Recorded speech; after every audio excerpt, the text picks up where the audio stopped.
Dek, jadi gini dek, tadi kamu ingat gak waktu ibu telepon kamu siang-siang tuh ibu sebenarnya juga dengar ada suara orang ngunyah es batu.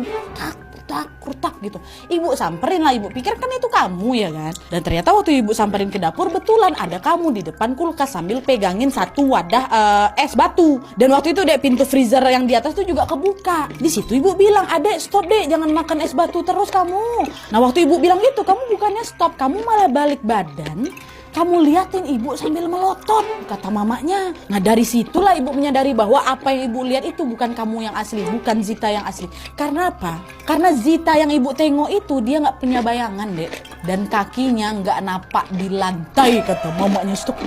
Ih, kalian tahu kan, di pintu kulkas itu kan biasanya bisa kelihatan pantulan cahaya kan. Nah di pantulan itu Bu Sari cuma bisa nengok dirinya sendiri aja Wak. Dan sama sekali dia tidak melihat pantulan bayangan siapa nih si Zita ini di depan pintu kulkas tuh. Padahal kan posisinya Zita tuh ada di depan kulkas kan, memang di atas itu terbuka, tapi dia masih berdiri depan kulkas. Harusnya itu nampak lah bayangan badannya itu di pintu kulkas. Ini gak ada Wak.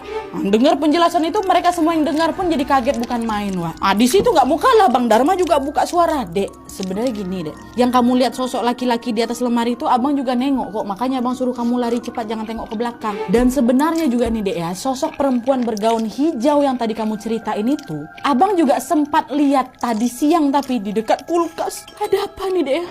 Iya ya bang, ada apa nih bang ya? Apa berkaitan ini semua penglihatan kita? Dan karena hampir seluruh anggota keluarganya ini diganggu oleh makhluk-makhluk tersebut, akhirnya Pak Willy nih sebagai kepala keluarga pun menengahi mereka dan menyarankan agar ya udah kalau gitu Zita hari ini tidur sama Mama, Papa biar tidur sama Bang Dharma untuk sementara waktu. Biar sama-sama saling ngejaga kita nih, kata bapaknya kan. Dah lah itu. Setelah semuanya setuju, mereka pun membubarkan diri di malam itu dan tidur sesuai kesepakatan yang memang sudah ditentukan. Dan di malam itu meskipun mereka sudah berupaya bareng-bareng terus dengan tujuan tidak diganggu lagi, ternyata nggak betul-betul berhasil Wak. Dalam tidurnya lagi-lagi Zita masih diteror oleh sosok-sosok tersebut. Dimana di dalam mimpinya Zita mendadak didatangi laki-laki itu lagi. Dia pakai meja putih rapi itu tadi kan, datang dia Wak. Dan dari wajahnya dia seperti berusia 17-18 tahunan dia, alias masih remaja lah dia. Dan tampangnya bukan kayak orang Indonesia Wak. Dia merupakan laki-laki keturunan Belanda gitu loh, yang memiliki kulit putih terus rambutnya pirang. Dan dalam mimpi itu laki-laki ini pun duduklah di sebelahnya si Zita dan mengajak Zita berbicara. Dengan suara yang berat laki-laki itu pun memperkenalkan diri. "Namaku Angela. Kamu Zita kan?" Di situ Zita masih diam aja Wak, karena dia merasa janggal sama mimpinya. Nah melihat Zita yang tidak merespon, Angelo pun berkata lagi Wak dengan bahasa Indonesia yang formal kali, dengan terbata-bata.